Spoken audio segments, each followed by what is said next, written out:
bizarre stories from subscribers. Hi Leo Augusto, I'm Domenico and I'm 19 years old, and this story happened about 6 years ago. I've always been a curious kid, right? And I lived in a small town where the games were always simple and monotonous. I was tired of playing hopscotch and soccer, and I was always looking for more exciting adventures. My friends and I had a favorite place to explore, which was the local cemetery. For many, the idea of playing in such a dark and macabre place seemed absurd. For us, it was simply a way to enjoy ourselves and face our fears. It was a dark and cold night. My friends and I were excited to explore the cemetery like never before. We ran between the graves, screaming and laughing, always alert to the slightest noise, right? Suddenly, I lost my balance and fell into an open grave. Ouch! My foot! Who put this hole here? My friends had already run off and thought I was just joking, right? Hiding so I could scare them later. That guy must be trying to scare us. That's the only explanation. He's hiding over there, waiting to yell when we get close, "I'm leaving!" But if he really got caught by a zombie or a ghost, would we just leave him there alone? Better him than me. If you feel sorry for him, you can go back because I'm not going. I don't care, let's go. So after the fall, I tried to pull myself together, man. That pit was way too deep. It looked like it was about 10 feet deep. I started yelling and calling for help, but they didn't hear me. I was stuck in that pit with no chance of getting out. The playful mood disappeared, right? And fear started to consume me. I was alone in a dark and cold place, surrounded by ghosts and lifeless, rotten, disgusting bodies.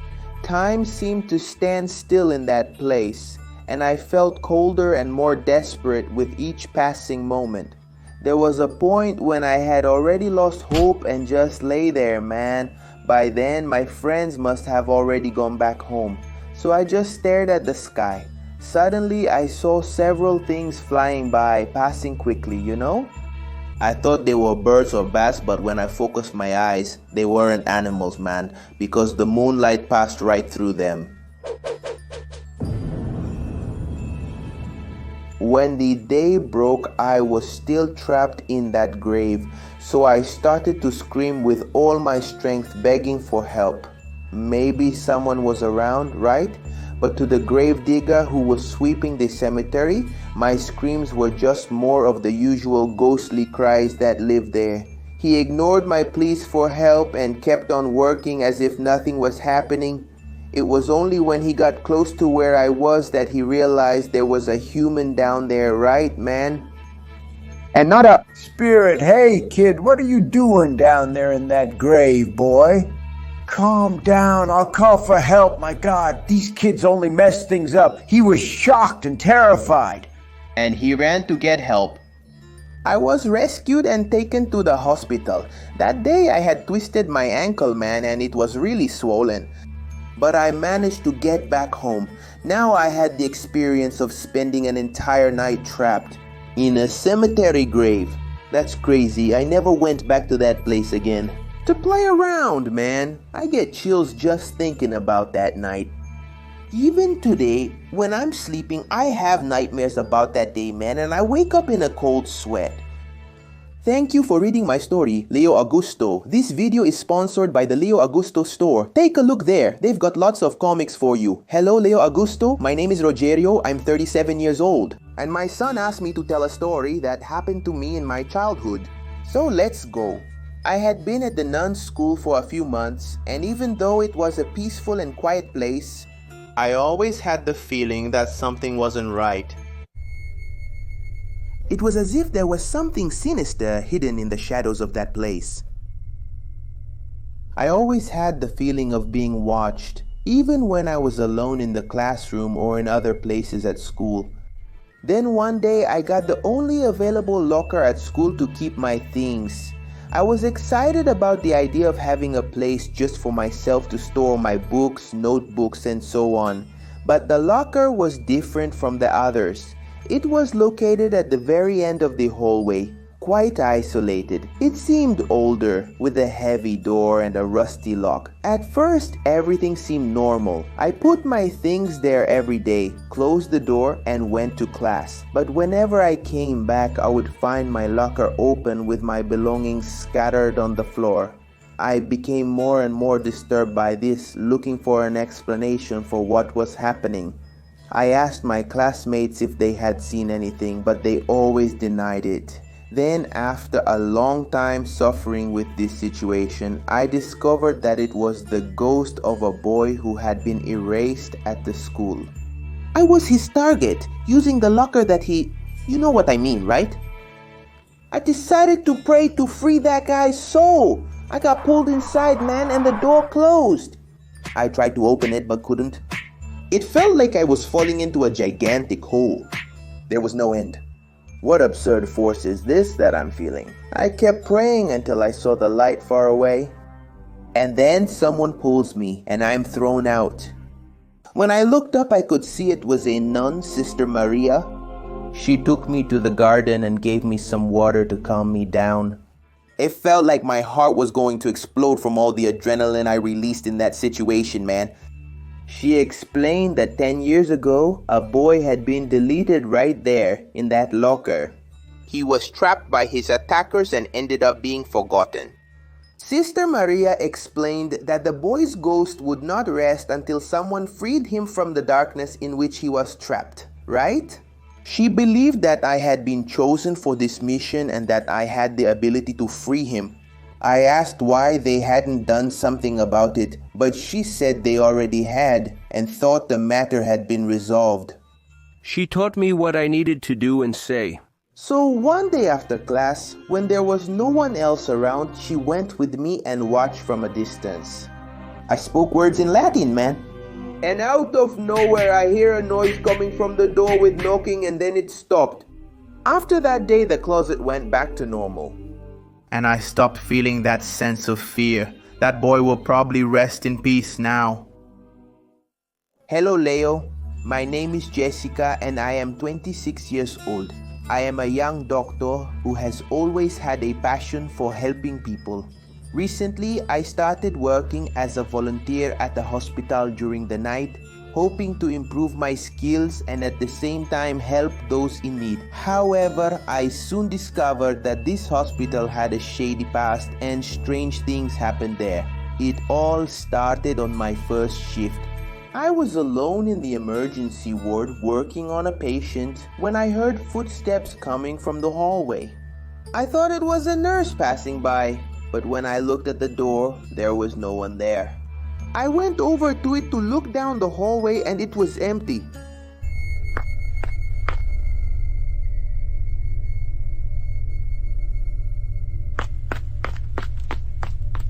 I got a little scared, but I thought it was just the stress from work making me hear things. I was a little nervous, since it was my first day, so I kept doing what I was doing. But things only got worse from there. Every time I was alone, I heard a voice whispering in the dark. I felt cold touches on my back and saw mysterious shadows moving through the hallways.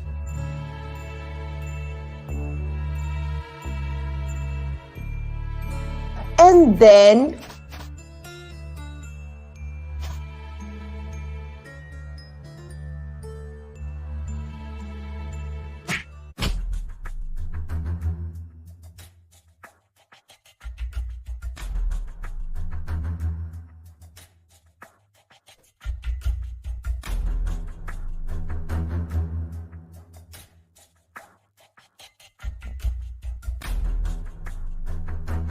I started to feel threatened and sometimes even terrified. One day when I was alone in the X-ray lab, I heard a voice whispering my name. Jessica! Jessica!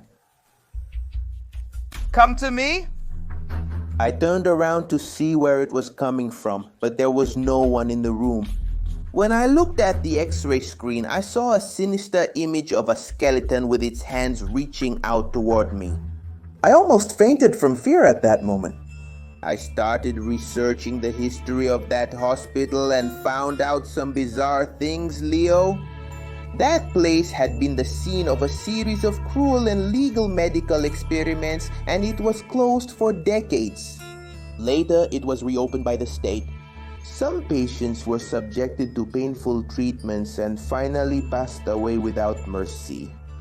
I began to understand that the ghosts who lived there were the souls of patients who did not rest in peace.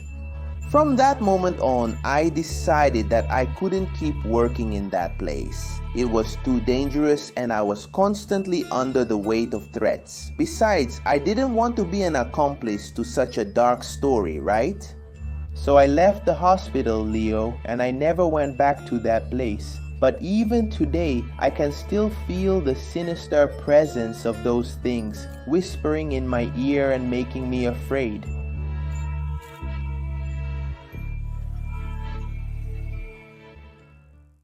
This video is brought to you by Leo's store. Take a look there. They have lots of comics for you.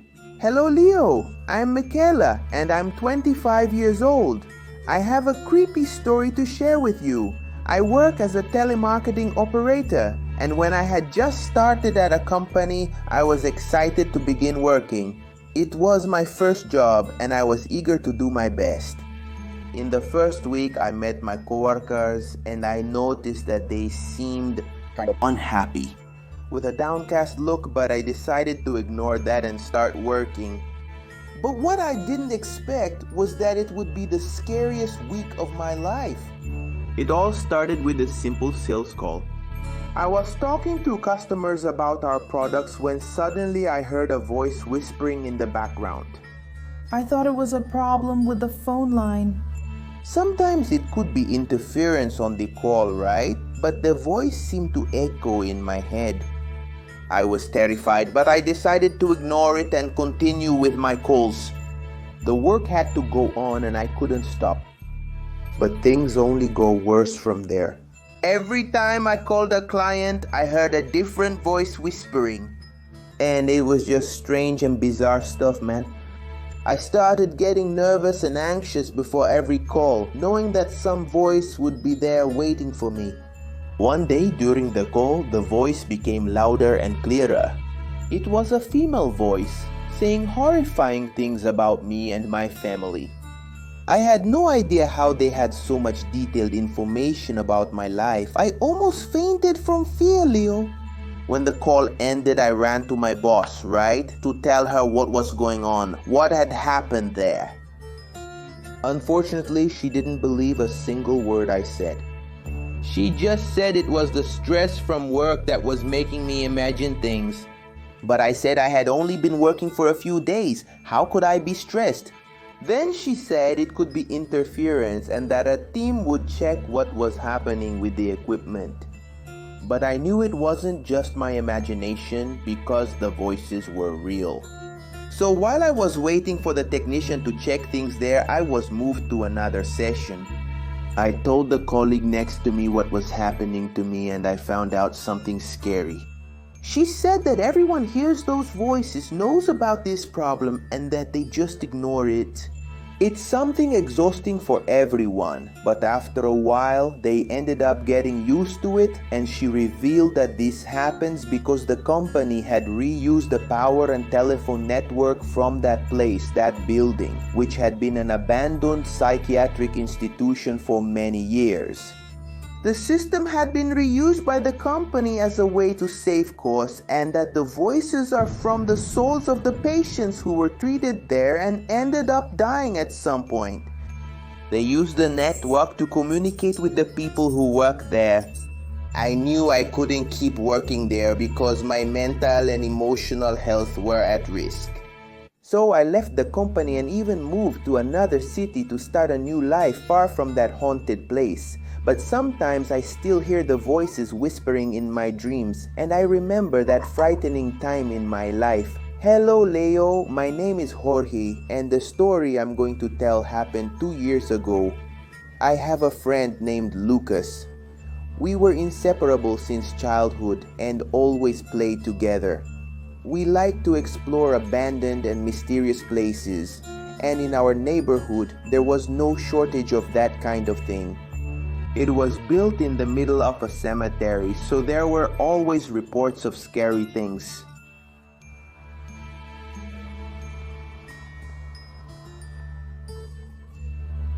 One day we heard about a haunted crossroads where many disappearances had occurred. Curious, we decided to go visit that crossroads in the middle of the night, ignoring the scary stories we had heard. We brought some items to protect ourselves from supernatural entities. When we got there, the moon was full and everything seemed calm.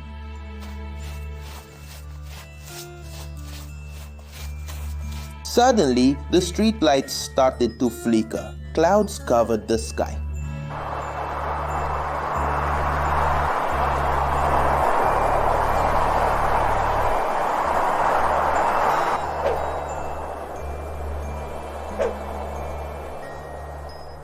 Lucas started acting strange and seemed to have been hit by a mysterious force. He began to speak with a strange voice. Sorry. I asked if everything was okay with him, but it was in vain. He didn't answer me, Leo Augusto.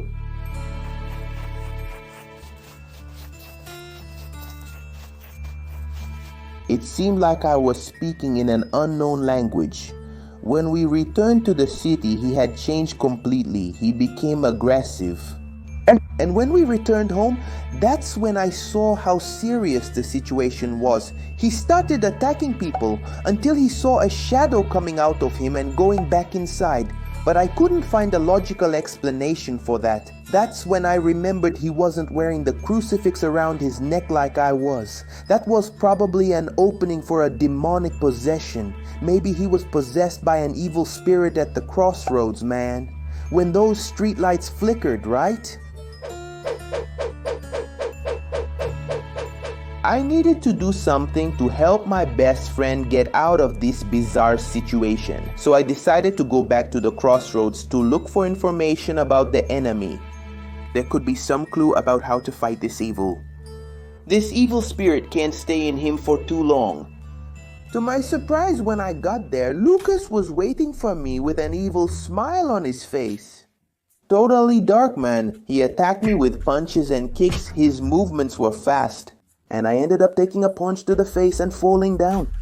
He grabbed a stick to finish me off. I couldn't see my friend in that thing anymore. I pulled out the holy water and threw it in his direction. That water started to burn like corrosive acid. At that moment, I could see that shadow leaving Lucas's body and going into the depths. However, Lucas was never the same again. He was left with psychological scars and still needs medical help to this day. Even so, I never stopped visiting him in the hospital. It's hard to see him in that state, and I always remember the friend I lost at that haunted crossroads. I hope that one day he regains consciousness and goes back to living a normal life. This video is brought to you by Leo's Store. Take a look there. They have a lot of comics for you. My name is Antonio Yuri. I'm currently 24 years old. When I was in my second year of high school, my friends and I used to stay at school until pretty late. The reason was that they let us stay as long as we wanted. But at 10 o'clock, they closed everything. So my friends and I discovered the world of creepypastas, and we got hyped about those bizarre stories. We ended up having the idea to try to find some legend in that place. We agreed to pay a visit to the school at 3 in the morning because there's a painting of a rich lady in the main hallway. Everyone was afraid because it felt like she was watching us. There was always someone who, when passing in front of the painting, could swear they saw the lady's eyes moving. This, without a doubt, was a mystery we could unravel. So we decided to vandalize that painting using a marker. We would draw several things on it kind of as a provocation. On the night we went, the weather was starting to change, but we didn't care. But when we were jumping over the wall, it started pouring like crazy with lightning and strong winds. We all got really scared because it was so dark, right, man? And the only thing lighting up the place was the lightning. It was the perfect setting for a horror night. So we thought each one would go one at a time, do something really ridiculous on the board, and then come back for the next one to continue the job, like that. No one else. No one would be afraid of that painting anymore. When I entered the hallway, the creepy painting of Madame was being lit up by the lightning, and then it would have this crazy glow. I grabbed my flashlight and my marker and started drawing sunglasses on her face. It was a genius idea, man. It would solve a lot of people's problems. There would be no more complaints about those eyes following you. And besides, when I was done, yeah, it would be the school's main attraction. But when I was about to finish, a problem came up. My flashlight started bugging out, man. The battery must have been defective. It kept flickering and then went out. And the worst part was, I didn't have any spare batteries. I took advantage of the lightning flashes to finish up, but when it lit up, something scary was revealed. In a matter of seconds, I could see her face smiling, and she wasn't sitting anymore, and her head was right in front of the painting with a grin from ear to ear. Her head looked like it was coming out of the painting. Man, I ran back and told the guys what was happening, but nobody believed me.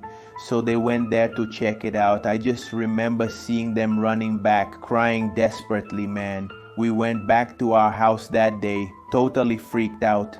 The next day they told me what they saw. They said Madame was out of the painting, walking toward them with red eyes. I didn't doubt what they said, because that night was the strangest of my life. And that wasn't a collective hallucination, man. So the next morning, as soon as they opened the school, we went to the painting to see how it was, right, man? And to our surprise, everything normal, man. No sign at all that I drew the little glasses there, and also no sign that the lady left from there. Absolutely nothing. I remember that after that, I would walk through the hallway really fast and wouldn't even look directly at the painting. There were still people saying that she would follow you with her eyes, but that was it. Thank God, right? I hope you guys enjoyed this bizarre story from the subscribers. And if you want to send a story to appear in this segment here, just send it to this email right here, inscritosleo@gmail.com. Alright? Alright, I'm wrapping it up here. Bye.